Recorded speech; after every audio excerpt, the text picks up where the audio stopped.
The poem of the man God. Preparation for the Passion. Chapter 583. The Sabbath before the entry into Jerusalem. Pilgrims and Judaeans at Bethany. 27th of March, 1947. Love and hatred urge many pilgrims who have gathered in Jerusalem, as well as many inhabitants of Jerusalem, to come to Bethany without awaiting that sunset is over. On the contrary, the sun has just begun to set when the first visitors arrive at Lazarus' house. And as Lazarus, when called by the servants, is surprised at such transgression of the Sabbath, because the first to arrive are the best known among the strictest Judeans, they give him this truly Pharisaic answer. From the sheep gate, we could no longer see the sun's disk. So we set off, thinking that we would certainly not exceed the prescribed distance before the sun had set behind the temple domes. An ironical smile appears on Lazarus' thin face, because he is healthy and handsome, but he is certainly not fat. And he replies to them kindly, but lightly sarcastically. And what do you want to see? The master respects his Sabbath, and he is resting. And in order to consider that the rest has ended, he is not satisfied with just not seeing the sun's disk, but he waits until the last sunbeam disappears to say, the Sabbath is over. We know that he is perfect, we know. But if we have made a mistake, that is another reason for seeing him, only for a moment, so that he may absolve us. I am sorry, but I cannot. The master is tired and is resting. I will not disturb him. But more people come. They are pilgrims from everywhere, who beg and insist on seeing Jesus.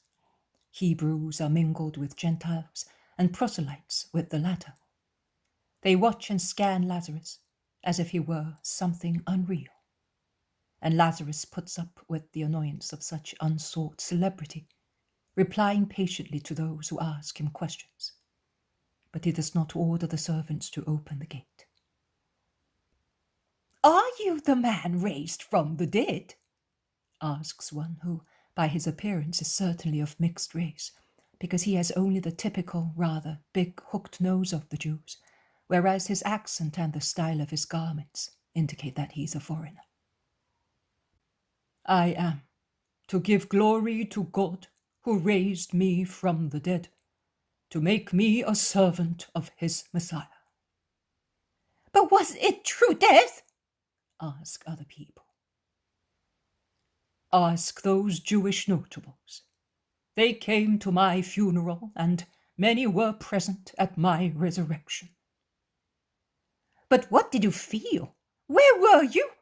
What do you remember? When you became alive again, what happened to you? How did he raise you? Is it not possible to see the sepulchre where you were?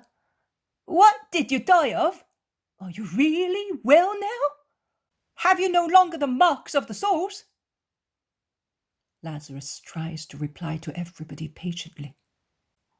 But if it is easy for him to say that he is really well, and that also the marks of the sores have disappeared by now, in the months that have elapsed since he was raised from the dead, he cannot say what he felt and how he was raised. And he replies, I do not know. I found myself alive in my garden, among my servants and sisters. When I was freed of the shroud, I saw the sun, the light. I was hungry. I had some food.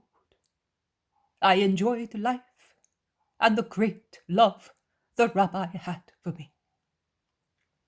Those who were present know the rest better than I do.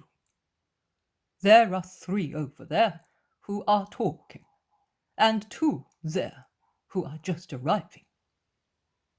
The latter are John and Eleazar, the members of the Sanhedrin, whereas the 3 talking to one another are 2 scribes and a Pharisee, whom I have in fact seen at Lazarus' resurrection, but whose names I do not remember. They will not speak to us because we are Gentiles. As you are Judeans, you can go and ask them. And you, show us the sepulchre where you are. They could not be more insistent. Lazarus makes up his mind. He says something to the servants, then he addresses the crowd. Go along that road that runs between this house and that other one of mine.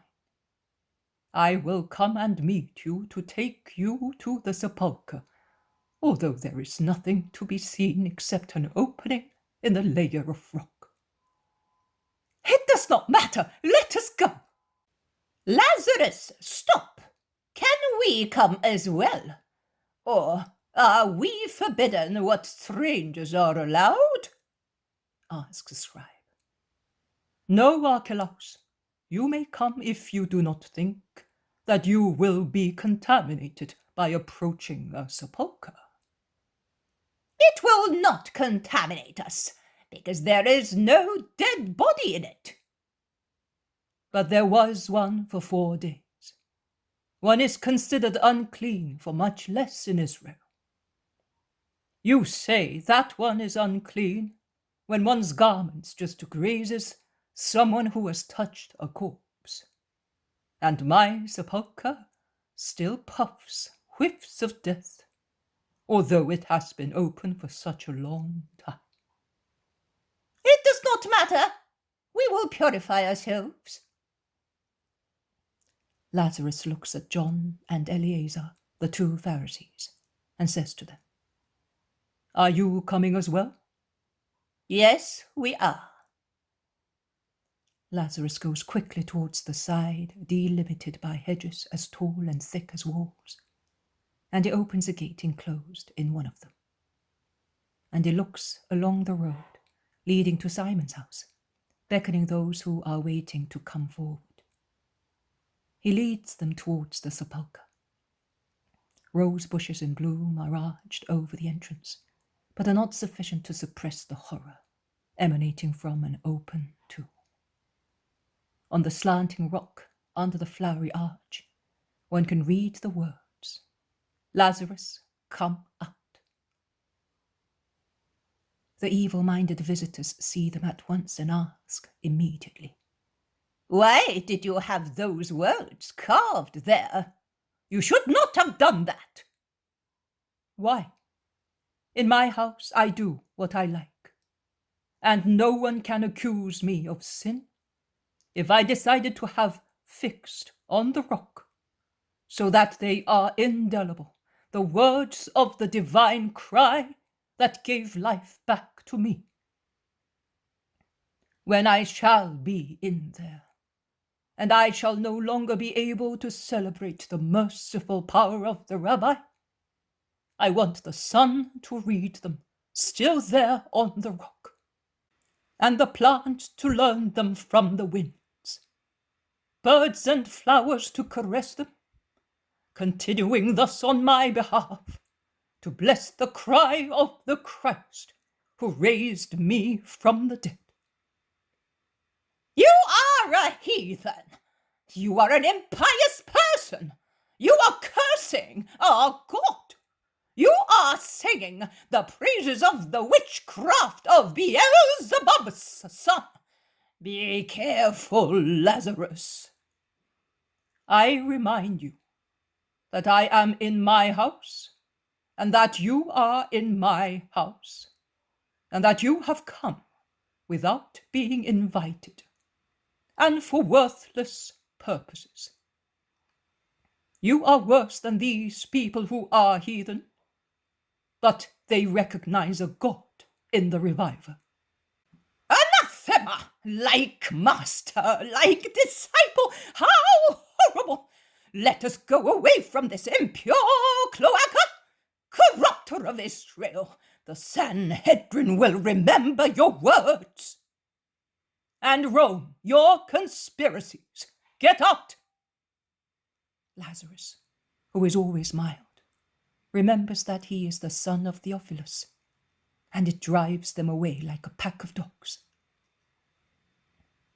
The pilgrims who have come from every country remain, and they ask and look and implore to see the Christ.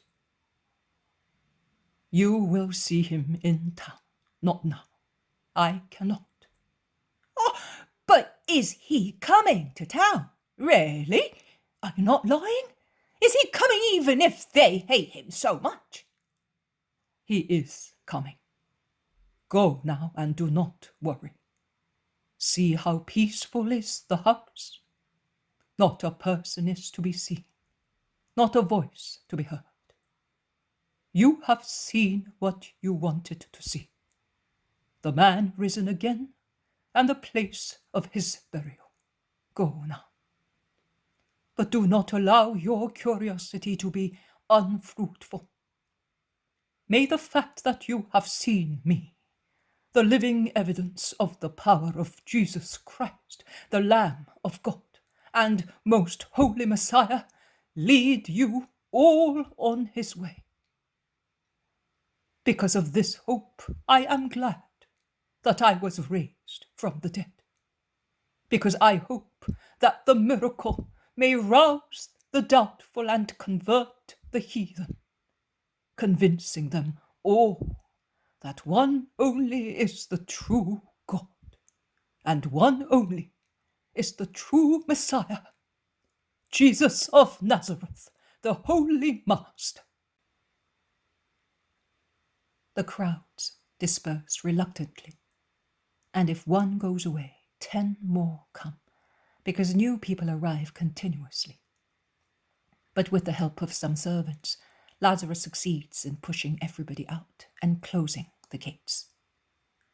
He is about to withdraw, saying, "Make sure they do not force the gates or climb over them.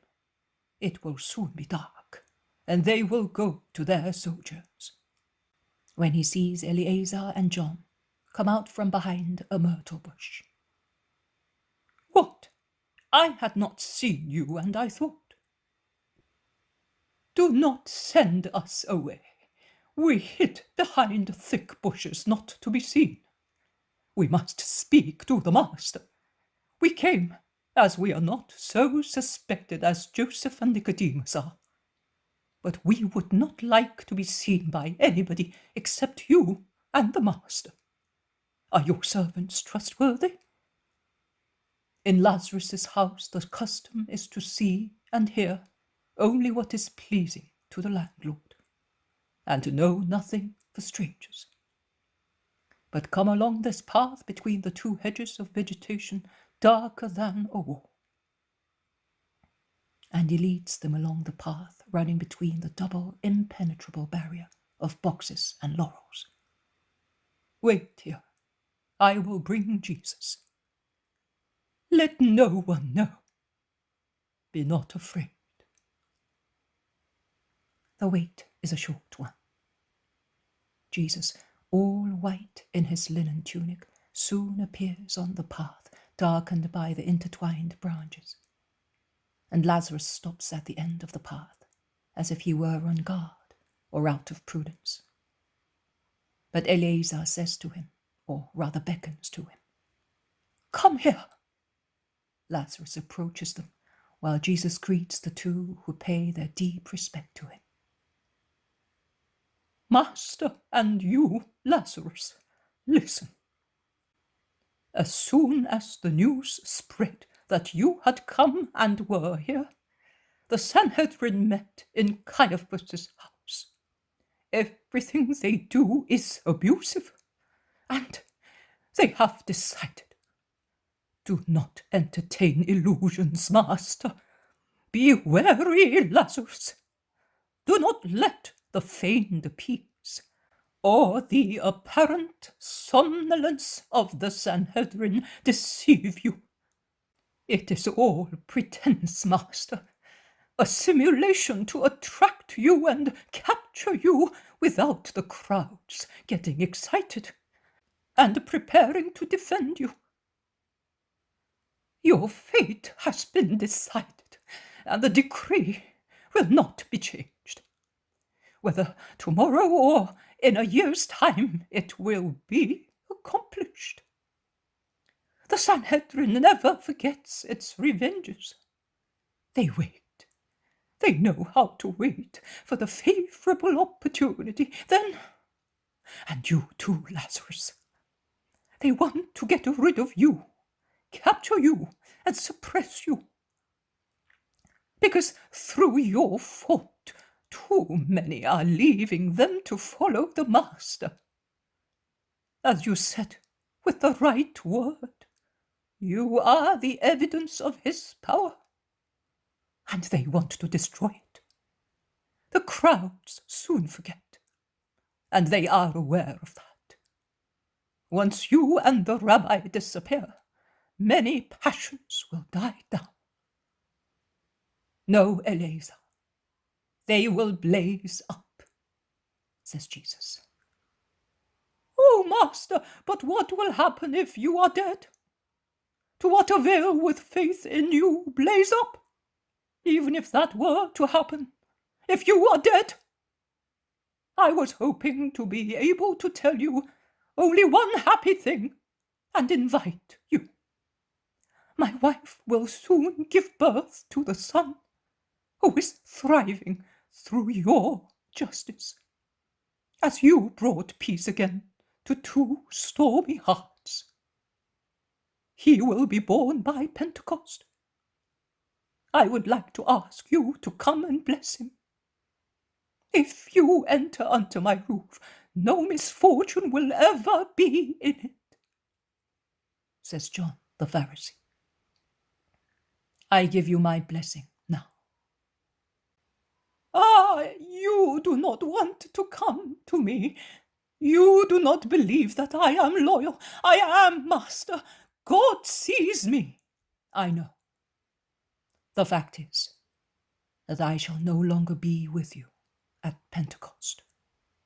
But the boy will be born in the country house. I know. But I shall not be there. And yet you, your wife, the unborn child, the children you already have, are blessed by me. Thank you for coming. Go now. Take them along the path beyond Simon's house, so that they may not be seen. I am going back to the house. Peace